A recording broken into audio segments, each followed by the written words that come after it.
Good morning, everyone, or good evening, wherever you are. We are so excited to be here. Looking forward to host this amazing discussion. Um, as you know, PropTech360 was always about looking forward and where are we going and heading to. And here we are today. We will talk about changes and innovation within the big micro um, perspective on cities, how we are adapting to them, innovation and technologies. We have three great speakers that will be joining us today. The first one is Lucas Poit, and he is from Layers Brand. He will be our host today. We have Matthias Hollwich, and we have Toby Moskovits. Each one of them will start with a few minutes of presenting themselves and a little bit about where are their thinking we are heading to. And then we will have a live discussion with Q&A. Please, Lucas, start. Thank you. Thank you, Via. Just a quick intro on me. My name is Lucas Hewett, as Via mentioned, and I head up business development for Layers, which is a brand of HLC Equity.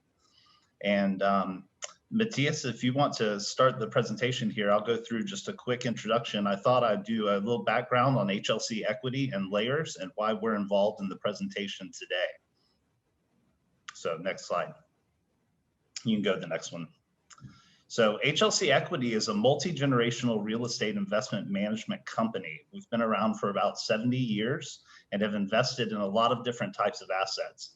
Now, really traditionally, our focus, you can go to the next slide, Matthias, has been on triple net lease assets, single tenant assets like the Rite Aid you see on the left. Now, these types of assets have some real advantages, but they also have some natural limitations when it comes to investments. So what's happened over the last 10 years is the company has really poured its focus into investing in multifamily communities. Now, this move towards multifamily communities was not just seeking higher returns in a different asset class. What is actually was recognizing that there was a gap in the market when it came to property operations and property management, that there was a lot of room for improvement, and they recognized that there's an opportunity for a company that was nimble, customer-centric, and tech-enabled to really step to the fore. And you can go to the next slide. That's what made HLC Equity launch Layers. Now, Layers is a full-service property management brand for multi-family assets, but it's also a hybrid management platform. So I'd like to spend a second talking about that because that's really the relevance for today. Now, by full-service management company, what I mean is we can do the facilities management, we can do the leasing, we can do the back of office and accounting for a multifamily asset across the board. But what makes us interesting and what is part of the hybrid model is that we can actually roll out flexible living options right alongside conventional apartments. And so you're going to hear the word flexibility and flex living a lot today in the discussion. So I want to tell you what we mean by flex living at Layers. We offer flexible living through flexible lease terms, serviced and furnished apartments, and technology that puts our tenants right at the center of the community. For example, we have an app that the tenant can not only make rental payments and maintenance requests, but can also do tenant-to-tenant communications and stay tied in with the events and programming going on within the community. So that's really what we mean by flex living. And so we believe this is the way people want to live increasingly. We believe it's one of the trends towards the new city that we'll be talking about today. And I hope you can see that HLC Equity and Layers, we're believers in the new city. We're tracking all the trends and innovations that are moving us that direction. And probably most importantly, we're trying to bring innovation to what we're doing on the investment side and operations every day. So that's why we're excited to be part of the conversation today. So Matthias, I'll hand it over to you. Awesome. Hi, I'm Matthias. I have been with you guys actually a couple of years ago in Israel. And oh my God, I miss it. So please bring me back into your beautiful country and give me some vaccination. You guys are much further ahead than here in America. But what I'm very excited about to talk today is that a lot of things are really changing through COVID-19. And what for me is very interesting is that it kind of pushed us into the year 2035. This is the year we're living in right now. Imagine that. Why is that? Because number one, we used to have 5% of workforce working remotely, and we all knew it's going to expand, and it did. Just in 1 year, we had 35% of the global workforce working now remotely. We also saw that big challenges were already happening in cities, and we saw that people were slowly moving away from Manhattan, and it happened 5% in the last 12 months have moved. We also knew that lots of changes are happening in the retail environment, and now all of this is happening. These are just some names of companies who already have left the city of New York. Now, we can be all freaked out by all of these kind of changes, but we can also look into a future that we can now shape. But the question is, how do we do that? And I believe that there are two key principles that we have to keep in mind. The one, it's flexibility. The other one is unforgettability. Flexibility, number one, if you don't know exactly where the journey goes, right? If you don't know if there's water or if there's land, we rather have a car that can do both. And if you go into unforgettability, there are buildings that have weathered the storm through time, and they're timeless, and they aspire us to come back. And that is an ongoing quality that we have to strive for. Now, talking into flexibility, right? Our life already has shown how adaptable we are. We have live-work situations right now.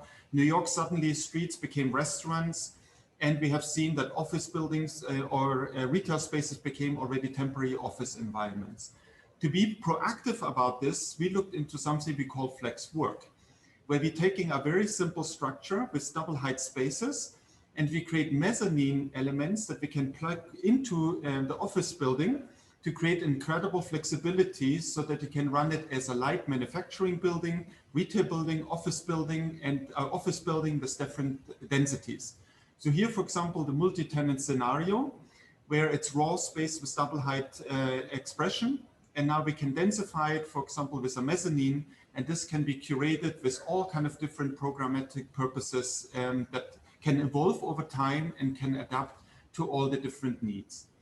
Another extreme one is called the flex asset, where we can move between different asset classes. Here, one example where we can build a parking structure, already foreseeing that parking will change drastically with new mobility concepts. So we can foresee the retrofit opportunity here, turning the parking structure into an office building or into a residence or into anything that we envision. And we're developing right now this concept in Miami for a building.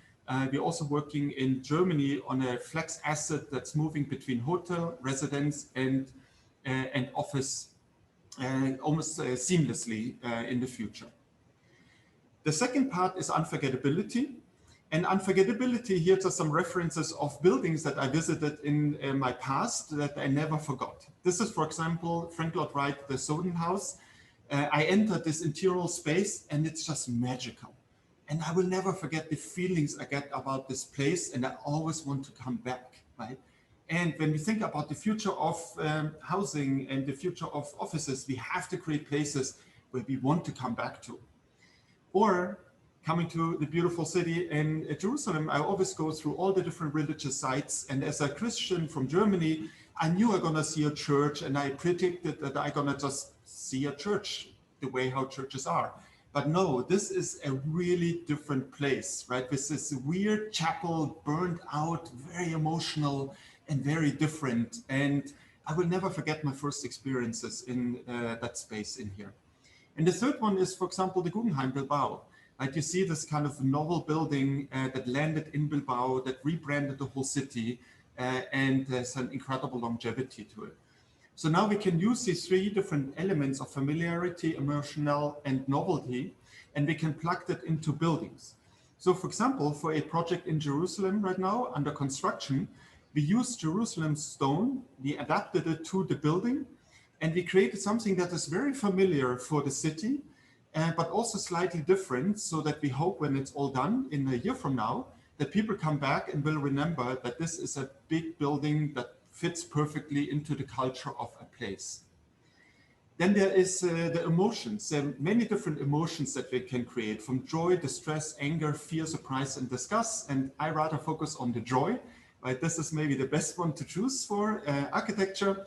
And you have many kind of different joyous moments like the High Line, for example, in New York, or playful environments at Waldtopia in Germany, or the Dutch Embassy in Berlin, where you have the surprise of the TV tower, or something really magical like Blur from the Video on a lake. Now, these kind of elements we can now translate into building propositions.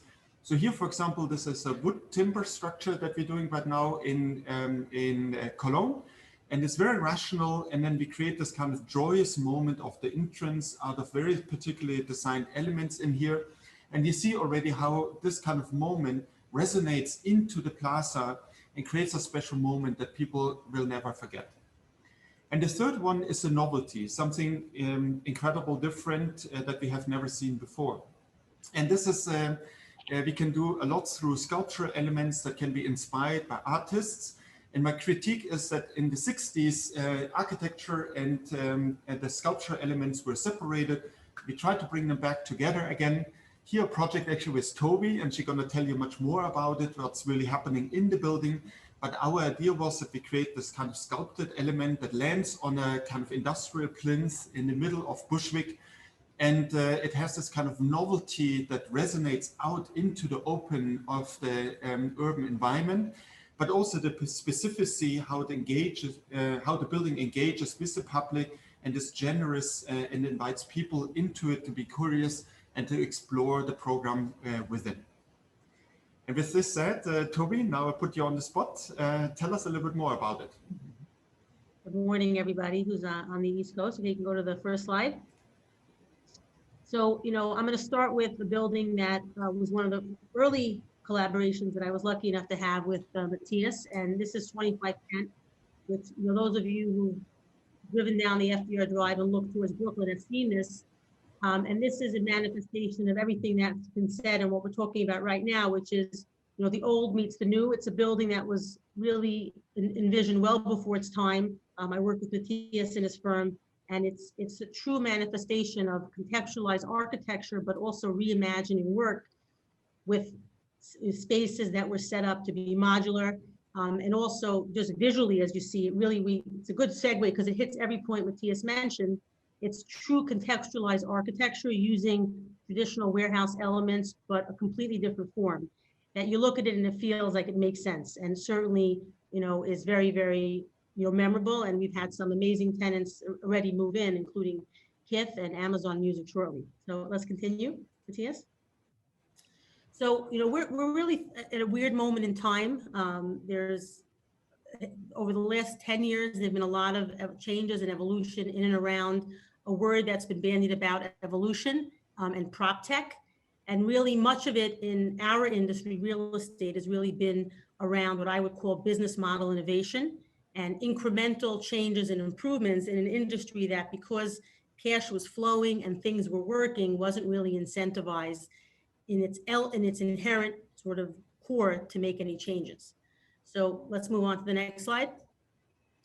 That is obviously changing. I've seen, now we see words like construction tech, a lot of that coming out of Israel, and we're looking at buildings that are being, printed, very, very high tech engineering of concrete and other materials. And that is, I think, an element that's being forced upon us as a real estate industry, because every element of what real estate is changing. Lucas gave a great presentation, and Matthias continued that voice. We no longer have the luxury as real estate developers, owners, and operators to say, this is a building, it's a hotel, it's an office, it's a long-term residential building, and it's not going to change. It's changing at very rapid pace. And at this moment, we don't even have clarity on what the final resolution is going to be between the various asset classes. So we're seeing change and innovation go from very surface level business model innovation into deep tech in how buildings are constructed and how that impacts their ultimate use over the short, medium, and long term. Next slide. We've also seen, and I was lucky enough to give a speech. Matthias got me invited, and we've to Harvard. I gave this talk at Yale a year and a half ago about the title was "How WeWork Ate the Real Estate Industry's Lunch." And it's too short a time frame for this conversation, but suffice it to say, we all understand that as real estate owners, we allowed business model innovators to come into our industry. And it was very easy to say, these are not core changes in the core asset, but a tiny piece of how the industry is going to change, whether it's co-living, co-working, lease flexibility. And we essentially were reactive, which led to this period of time where there was a real disconnect between the owners of the assets and the innovators. And obviously, now that we're in the year 2035, all of that has changed. Many of those companies have gone bankrupt, were not sustainable based on their model. And I think as real estate owners, we all understand today that in order to survive, we need to innovate. It's no longer a question of slight improvements to the bottom line or communicating to a tenant base that we're starting to think about flexibility. Right now, we've gone from being defensive to offensive in order to bring people back and continue to support the viability of our various assets, whether it be hotels that are sitting empty, offices are sitting empty, or young people who don't want to buy houses, don't want to buy apartments, are looking for various flexibility in how they engage with their homes. Continue. And part of what we'll talk about, as we get into the discussion is, I have now, I think it's almost a 10-year collaboration with Matthias and his firm. I'm a traditionalist. I love traditional architecture. Matthias obviously is a modernist, but both of us deeply believe in evolving space, whether it be how a hotel is used, how an office and how a home is used. And we were on the forefront of this before COVID hit, and before innovation became a do or die moment. And part of what we're building and designing in our new project at the Bushwick Generator at 215 Moore is all of that modularity. Just because today a building is conceptualized as a parking lot doesn't mean it's going to be that forever. We're seeing changes all over New York City, ghost kitchens planting themselves in parking lots that are sitting vacant, massive zoning changes coming down the pike because we have tens of millions of empty offices that just aren't going to be filled again. And it's moving now very deep into the core of buildings, how they're designed, how they're constructed, and thinking through the various evolutions that they'll go through over the next 100 years, which never had to be a consideration until today. And then, of course, the transformative experience, which is really, where the design construction meets the programming. Programming until recently was a nice thing to have.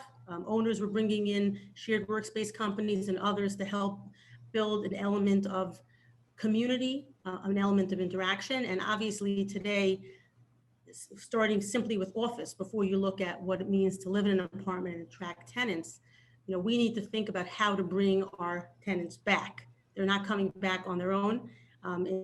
In June or July, New York City opened up, and I think the numbers are still below 10% of occupancy, which affects every element of city life. Restaurants that are not coming back, the delis at the corner that don't have the coffee shops that can't open.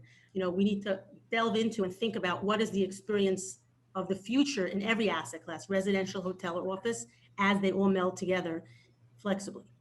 And we'll go to the next slide. So, I'll sum up with a few words about our project, and then we'll move on into a deeper discussion. But the question that I spend a lot of time thinking about, which I know, Lucas and Matthias as well, is, how do we get people to come back to work when the office itself is not enough? And my view is that the future of office is really all about what happens outside the cubicle. You have a computer, you have, your colleagues, everybody's connecting virtually, Zoom, WebEx when it works, and Microsoft Teams. How do you get people to leave the comfort of their home that they've spent all these months decorating and coming back to the office? And there's an element that has to be there beyond what's going on in your company. And move to the next slide. So we've been thinking about this for a long time. We opened up our project at 215 Moore in the heart of East Williamsburg, Bushwick. Brooklyn, of course, is booming as a tech destination. Some of the phenomenal companies have set up shop, a couple of large incubators. Honeywell is in Dumbo, and we have all sorts of tech companies, specifically in the areas of fintech, obviously a lot of content production coming. And we thought about this project in East Williamsburg as really an extension of the neighborhood, the people who live there, the industries that have come there, and really look to build something. You can go to the next slide, that would meld all these pieces together. So, what's going on in our neighborhood, because of course, I believe that the success of the office and the work environment is really just an extension of what's going on around you. So this is a phenomenal neighborhood in Brooklyn. Many of you may have been to. It's called East Williamsburg / Bushwick because nobody really knows the difference. Technically, our building is in East Williamsburg, but it's a few blocks from Bushwick. And over the last 10 years, there's been a tremendous amount of evolution. Thousands and thousands of new rentals have come online, and some great companies have moved to the area, including Consensus, which is founded by the co-founder of Ethereum. Some of you might know the name Vitalik Buterin. He's been in our building many times. We helped launch Blockchain Week in New York a couple of years back. And of course, Netflix is moving into the neighborhood, which is a huge deal for Brooklyn. It's the first principal lease space for that company, and it's really going to help continue to evolve three industries that are really have taken hold in the area: deep tech, blockchain, artificial intelligence, and TV and film production. So if you keep going, Matthias, so in this environment, and a little bit about the companies in the area, and this is a picture, if you could see in the screen, of a really horrible looking building that's become iconic. It's an old tenement style building, no elevator, where Consensus set up shop, a company that has now 500 employees in the neighborhood, a few thousand employees worldwide. And they've chosen to be in this neighborhood for a whole range of reasons. Keep going. So, what we did was we created a brand called The Generator, which is really about building work spaces that tap into the community and an ethos and an environment evolving in a neighborhood, and creates connections between the people living in the community and the people working in the community. You can keep going. And here in this neighborhood, we tapped into something that's took root, independent of our efforts, and that's amazing companies that chose to open up shop because their employees wanted to be there, because of the bars, because of the clubs, because of the artists, because of the community evolving in and around artificial intelligence and fintech. And many other companies that came to the broader New York, Brooklyn area, companies like Adidas, BMW, Amazon, United Technologies, and Walmart, all who opened incubators and really tapped into the educated workforce moving into the neighborhood. You can keep going.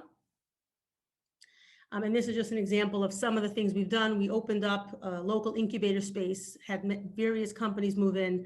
We've hosted hundreds and hundreds of hackathons for kids in local high schools, bringing in companies like Google, Microsoft, NASA has been there, and really trying to create this connectivity so that, people want to be there in the building, but in the community. You can keep going. And a little interesting anecdote, which we'll keep, move on from there, which we'll end with, is that I have an amazing tenant in my building. It's a company called Paperspace. It's an artificial intelligence company backed by Intel Capital, by Battery Ventures, some of the major players in the venture capital space.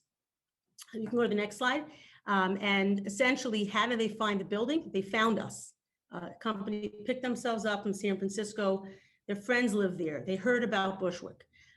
This was life outside the cubicle going on. There were tech meetups. There was so much activity in and around deep tech, blockchain, artificial intelligence, that the company came to us. Unfortunately, we can't take credit for having found them. They found us literally. And this is a beautiful building that Matthias has designed. So if you see around us, we're literally across the street from Bushwick Houses. We do a lot of work with them. We're right on a block away from the subway. And this is a building that we believe will be as iconic as 25 Kent, but also has various open streets and is a physical representation of how the office space is evolving in a community built in a neighborhood that's really growing and emerging around us, where the physical space ties into the program. So we'll leave you with one thought, and then we'll let you listen into our conversation. So, obviously every one of us, Lucas, Matthias, and I, believe that everything needs to be reimagined, from what the real estate assets is used for to how it's being used, and what the relationship between the owner, manager, user, and broker is going to be moving forward. And we're at a moment in time, and we'll chat now about what's going on right now in reaction to this pandemic, which is out of our control, and then how it's being used as a positive force to really change an industry that was well overdue for a remake in every part of how it's designed, built, managed, and utilized in a real world. Thank you.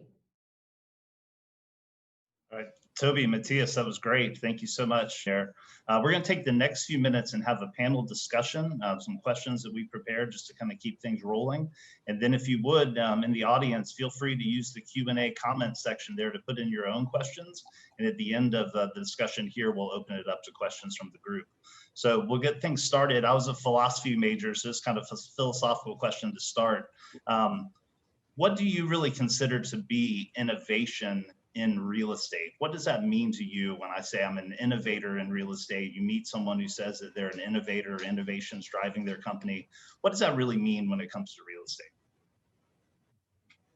Matthias, want to go first, or should I go first? Go ahead, Toby. Okay, so you know, I was a very skeptical observer of a broad category of companies that I'll call business model innovators. And these are the groups that came in with technology platforms, some sense of how to build community, who took underutilized buildings and found new uses for them. And I'll dump into that, you know, co-living, co-working, a lot of the startup companies in the hospitality space.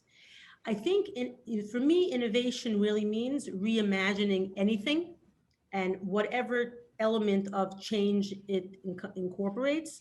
And my only skepticism with regard to those companies was that I viewed it as a drug that allowed an owner to say, you know, we're sort of keeping current, we're thinking about the future, but they were letting someone play arbitrage on them. And obviously we all know the end of the story. You know, poor Adam Newman became the subject, you know, the poster child for everything gone amok, when all of a sudden we gave more value to the innovator than we did to the asset owner. Think AOL Time Warner, for those of you who remember that merger. So I think we have to take a step back now and recognize that every one of those companies brought insight and innovation to the table. And you know, WeWork, what they did with WeWork Labs was brilliant. There were so many things that they conceptualized that were really ahead of their time. And the question is, how do we as asset owners learn from that and think through every aspect of what we're doing? And obviously Layers is a perfect example of really being very forward-looking on how a real estate user in the residential space thinks about their relationship with their apartment, whether it's a furnished, whether it's managed, whether it's the term of their lease. So, you know, we all need to innovate. I believe that innovation deeper in the core of buildings is critical, but we can't dismiss what business model innovation brought to the table. It's only a question of who is the innovator and who is benefiting from those changes. It's great. Matthias, same to you. Yeah, no, what's so fascinating is, right, when we talk about innovation, you also have to innovate innovation because we all thought it's enough to create a great app and reconfigure the management and maybe the engagement with people, and that would be innovative. But we, from the architectural side, right, we have to innovate in terms of the topology, in terms of the materiality, the building process, the aspiration of the design, the usability of the design. So there's so many layers we can now go in, and not everyone can do everything, right? So this is also the beauty. I think we need a lot of people to look into many different aspects. But I think the glue right now that I see, and in Europe, for example, a lot of developers have started to invest into construction firms that look into architecture more as a product, where we have seen that there's always coming up with new unique solutions that you can machine in a way. It's something a lot of companies are interested in, also in the aspect of sustainability, which I think it's something we have to do anyway, right? Because we are at the brink of massive changes. But then as soon as you think about the prefabrication industry, you also realize that we have not, we have to avoid to fall into the traps that former initiatives in the 60s and so on fell into, because they were systemized and then built, but they didn't have emotions, they didn't have life, they didn't have flexibility. There were so many things that were lacking, right? And so we have to look at this on 360 degrees. And this is why it's so exciting right now to be in this field, because it was very much stuck into a formulaic approach. And right now it got broken open and we all can jump into these cracks and really change the world into the world that we really aspire to have. That's great. Let me ask you this question, Toby. What about the existing stock of properties that are out there? I think of office towers that again are at 10% occupancy, and we wonder what that's going to come back to. Everything's saying everyone's going to come back to some kind of hybrid, flexible footprint that'll be smaller at the end of the day. So, the Bushwick generator, what an amazing project, and when you can start, from the ground and be able to be that creative and innovative. What do you do with existing inventory? What do we do here in New York? Good question. It's a good question. So, and just a last point to transition from what Matthias said, as futuristic as it sounds, if I would have told you 24 months ago, we're thinking of an envelope and a structure that's irrelevant as to how the interior is programmed, that's where we are today. I mean, you don't have to convince anyone. You need to design your building with floor plates wide enough and flexible enough that you could use it to generate whatever income is available to you. And so I agree with you, Lucas, that helps us moving forward. But how do we transition? So I think it's, three asset classes, of course, that I'm focused on. I'm not an expert in industrial. I think hotels, you're looking at really tens of thousands of 3-star hotels, the old Holiday Inn Express, struggling before because really their customer was going to take a house through VRBO or Airbnb. We're seeing a lot of those transition into multifamily. It's extremely challenging. These are old buildings, but I think we'll call that a business model innovation. The use is simply going to change. And I think you're going to see that across the board. The very many municipalities are making it really easy to change the zoning, especially if it includes workforce housing. And that's going to have much deeper long-term implications on the hotel industry. I think with regard to residential, the direction you guys are going in is where this plays out. It's, again, we'll call it more business model innovation in terms of the fact that we're looking at mixing uses. Why let your guest, your customer, your tenant get to have no control over their Airbnb guests? You're seeing integrated buildings where there are very specific rules. You can do short-term leasing, subleasing during this time frame, and giving people the ability to live in a furnished apartment, a long-term lease, a short-term lease. That's very clear. I think one of the bigger challenges, both residential, both retail and commercial office, that in most large cities like New York bumps into zoning realities. There's a lot of conversation now as to what is even allowed according to the law. We have very clear, distinct zoning tracks in New York City. You can't simply put hotels now. There have been zoning changes. You can't build hotels in any manufacturing district. Shortly, you won't be able to build hotels anywhere without special permits. You can put apartments into office. So I think there's two pieces of it. One is if ultimately the governmental agencies, whether it's the state and the city, and these are very, very regimented processes, do some broad zoning changes, potentially you could see massive retrofits, bringing residential living into some of these office buildings. I think without that, you're going to have to fully reimagine. And if anybody's interested in learning more about this, there are a couple of great examples of how this has evolved, even pre-pandemic. There's a building in the Grand Central area called the Company Building, which is a real great example. Silverstein's work in downtown, which led to Matthias moving to downtown, is another great example of owners who brought in, incubators, who in the example of the Company Building, Grand Central Tech serendipitously landed in that building and helped create a whole ecosystem of companies graduating from that incubator, wanting to stay in the building. There are a couple of other great examples. We see another example in Jerusalem Venture Partners. They have now something they call Margalit City, which obviously evolved over time. When great companies move into underserved areas, it attracts other great companies. And of course, we have the best example of that in the meatpacking district, Google. Google moves into this building, and all of a sudden, there are coffee shops popping up. All of a sudden, you have a whole life and a whole ecosystem. You have ex-Google employees opening up nearby. You have people moving to Williamsburg because it's a short ride down the L train. So I think we're going to have to use elements outside of tech to really help rethink what an office is, what's happening in that building. How do we get people to come back, and how do we use these spaces differently? Because unfortunately, the momentum today is, I want to work from home. I want the flexibility. And even some of the larger employers like Google, for example, already announced 3 days a week. Salesforce.com said fully remote work. So I think the challenge is going to be one of zoning And then to the extent that cities are not going to make some very rapid changes to how buildings can be utilized, buildings have to turn into playgrounds. There have to be reasons involving community, involving interaction, that get people to come back because there's something that they gain from physically being in a space with the people they meet, with the interactions they have, whether it be within the tenancy or within the community around them, to get them to come back. And right now, we're sort of momentum is frozen. I have a law firm I work with that had their lease expire in May or June. And it's, you know, they didn't publicly announce this, but they basically gave up their office. Now, how could you imagine that a law firm can function like that?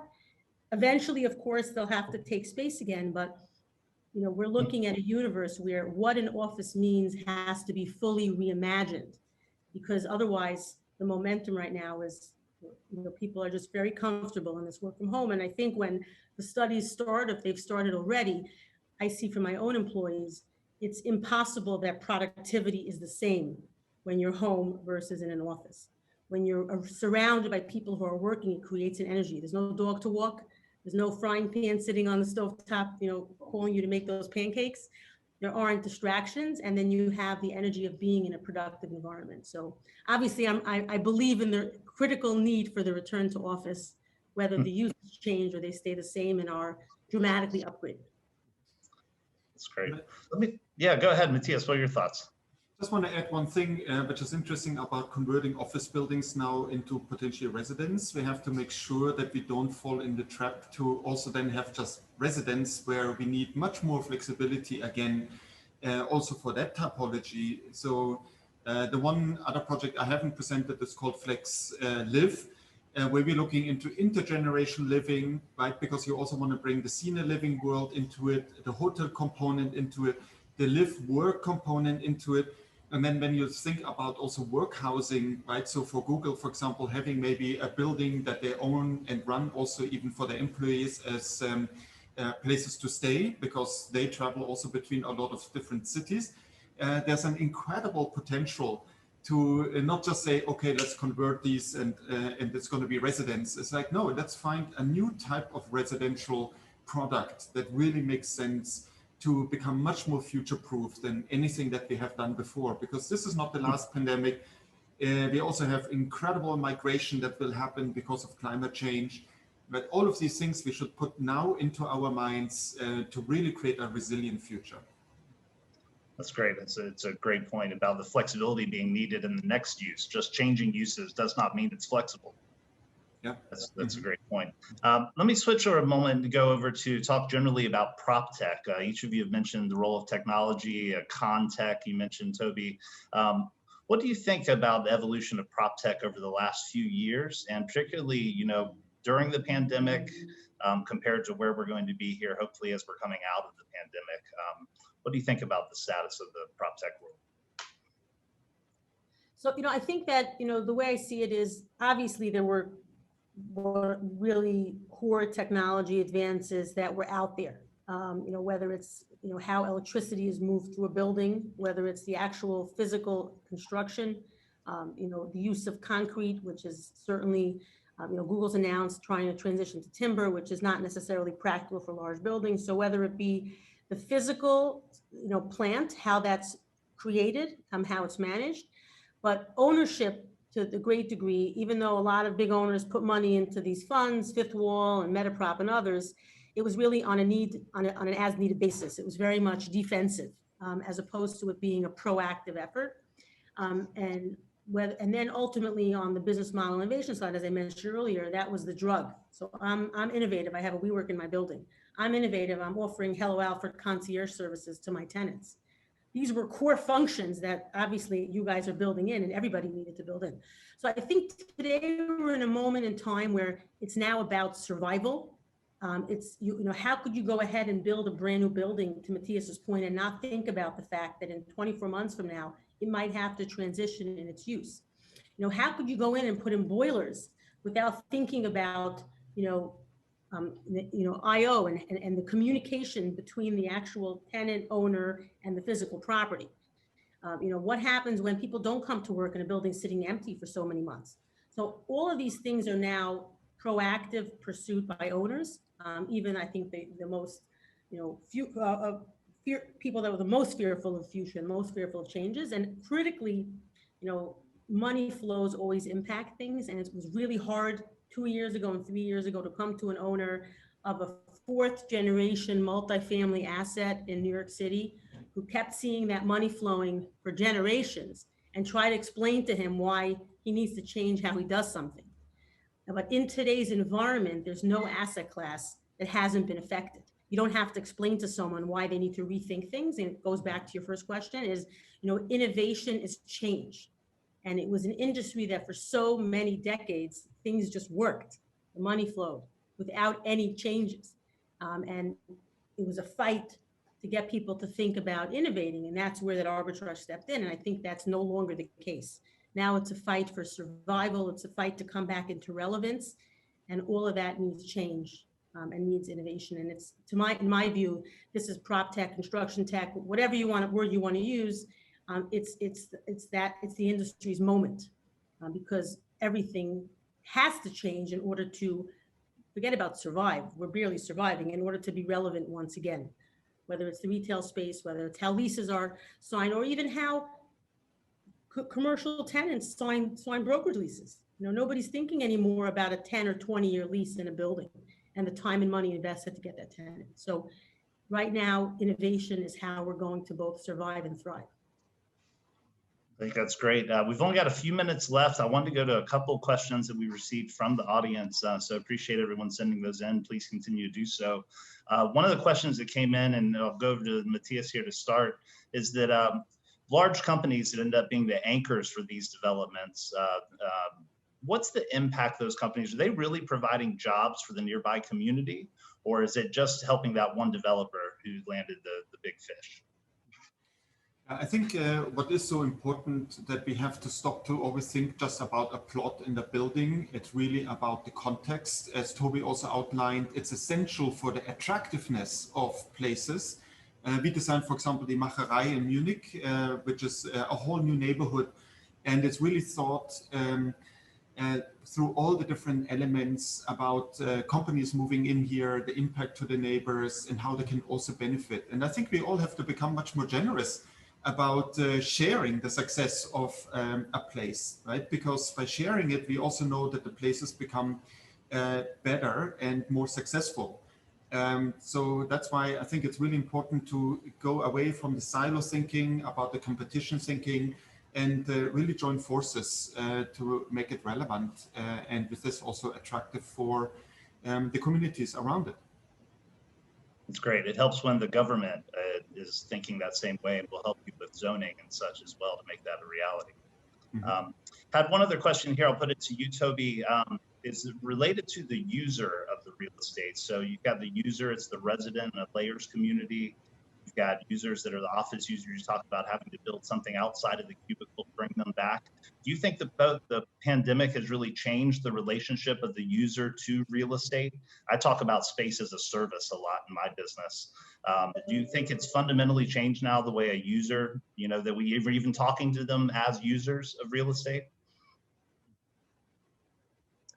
Absolutely. I think that, for generations, we thought of real estate as something that was, and you came in and you used it. It was a house, it was an office, it was a structure. It was defined by, this is where the conference room is, this is where the kitchen is, this is how you get to the elevator. And I think what the business model innovators forced us to start thinking about is that interaction between the user and the space. As it relates to office, we certainly understand that old model is broken. No one's signing these long-term leases. Nobody ever wanted to. And as soon as WeWork stepped in, it gave them an excuse. I think when you look at residential, there's so many things that have changed. We've been putting in, for example, like shared workspaces for quite a while in our buildings. It's now unfathomable. I mean, why would you lease a new apartment if there wasn't a place for you to work? And it's because now you need to work from home. So I think that what's changing at its core, yes, there's implications in how a building's built, designed, financed, what the space is the needs and the needs as expressed of the user, whether it be a retail tenant, an office tenant, or somebody living in a building, what their expectations are. And ultimately, he with the gold rules, and these are the people that are spending money and are actively making choices, where to live, where to work, and how to engage with their physical space. So no longer is the real estate a fixed asset that won't change, can't change, isn't interested in changing. We will not have those tenants in whatever form they take if we don't react flexibly to them and do it relatively quickly, whether it be an existing asset or what we're building to the future. And I'll just add one word to Matthias's point. Google changed New York City forever with the whole story of what's gone on. Obviously, the owners of their building sold for $1 billion to their tenant. Google learned from that, and today they're buying their real estate as opposed to just being a tenant. And we're seeing the same dynamic play out in Bushwick. I don't have enough words to express the implication of Netflix showing up in this community, the jobs that are going to be created, the other competitors that are going to come down once this production space opens up, and the tremendous loss we faced when Amazon was basically bullied out of Queens, and the impact that would have been felt across the board at everybody's socioeconomic level, whether it's the kids that are ultimately trained, which is we spend a lot of time on that, to get these jobs, but also I truly believe that rising tides raise all ships, and that there's a positive impact when a single tenant comes in a neighborhood, because it just creates the start of an ecosystem. And that's been the story of every successful city, and certainly the story both in the city of New York and in the borough of Brooklyn. That's great. Matthias. But we saw it coming, but now the power is with the consumer, right? Before it was like, here's my office building, it's mediocre, but I have a 15-year lease, and here's a company, and now you have to fight that your employees come in, and now they don't have to come in anymore. So that's changing entirely the dynamic to the positive of the quality that we have to create to make places work, right? And you're going to see a lot of losers and hopefully a lot of winners. Because it is in such a changing situation, right? It really has finally the opportunity to not be innovation on the surface. It's really innovation deep into the DNA of urbanism, architecture, real estate, and beyond. Great. Well, we're running out of time. I've got two more quick questions. I'll ask one to each of you, and then we'll finish up with setting us off on the day. The first question that came in was related to a great resource in most of our communities, which is universities and colleges, and wondering what role do you see them playing within these flexible assets of the future and being part of the new city? So Toby, do you want to start with that one? Yeah, I'll start with that. So, in the history of Brooklyn, which when Matthias and I find time, we have to write it together. One of the key catalysts that really started to bring tech into the borough of Brooklyn is the city had NYU take over what was an old technical school. Today it's called NYU Tandon. People were learning dental arts and very technical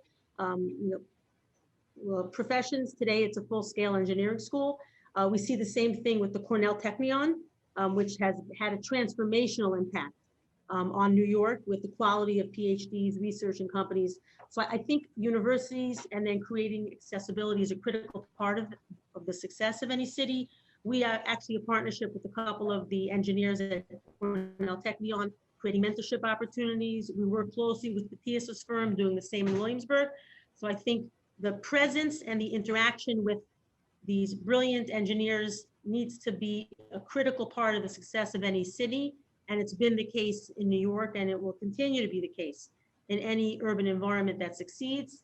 Look at Miami, a lot of talk about tech is coming to Miami.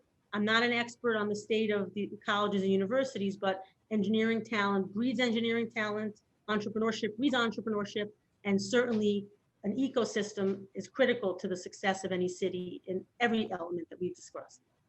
Matthias? That's great, yeah. Great answer. Matthias, I'll get you the last question here. So the question is, it's a real life. They're looking for some, I think, a story of some pain, maybe.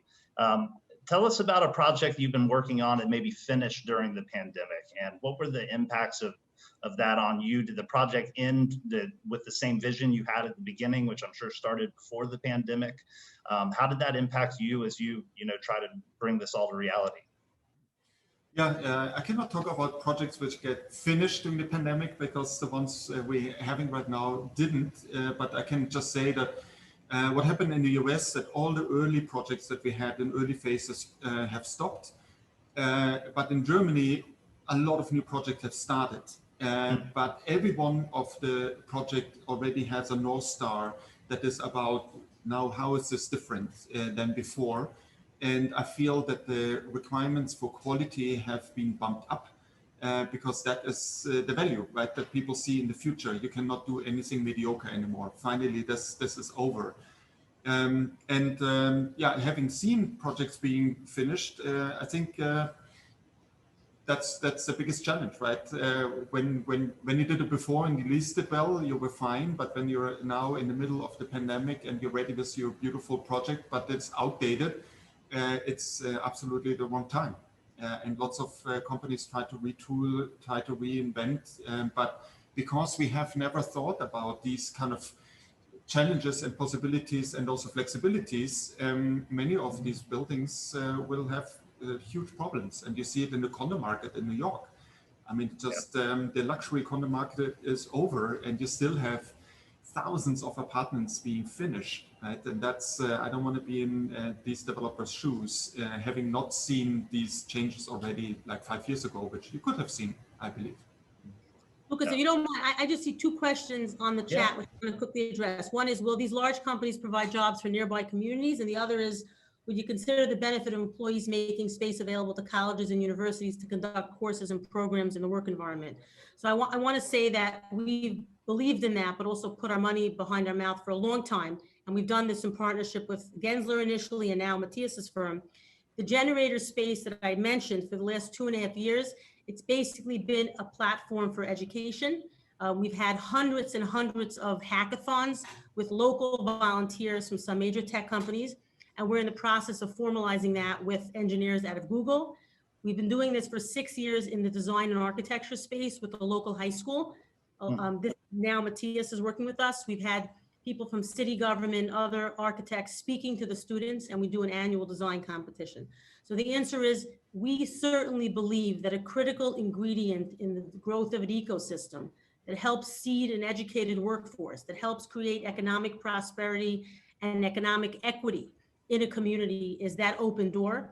We are building it into every one of our buildings, not because anybody asked us to do it, but because we believe deeply in it. We've had thousands of kids from the local Brooklyn community in our building doing overnight hackathons, learning what a hackathon is, engaging with engineers from some of the major tech companies that are volunteering their time. And that is a critical part. And what was done incorrectly, and the people that thought they were protecting the residents of Queens set them back by 50 years, because we're doing it today in Brooklyn, in Williamsburg.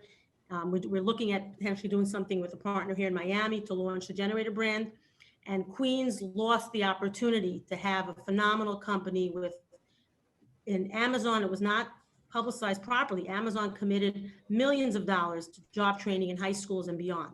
So anyone who wants to mentor, please find me on any social media platform and message me.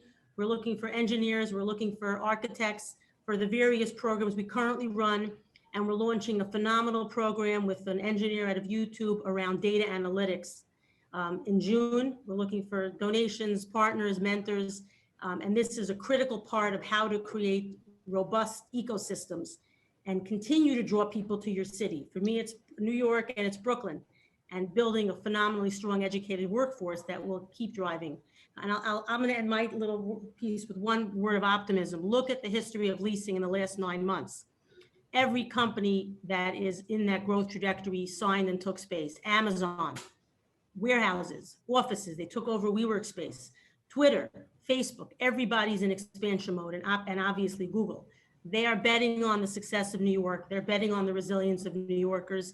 And we are doing our tiny little part to bring additional educated young New Yorkers from diverse backgrounds to the table.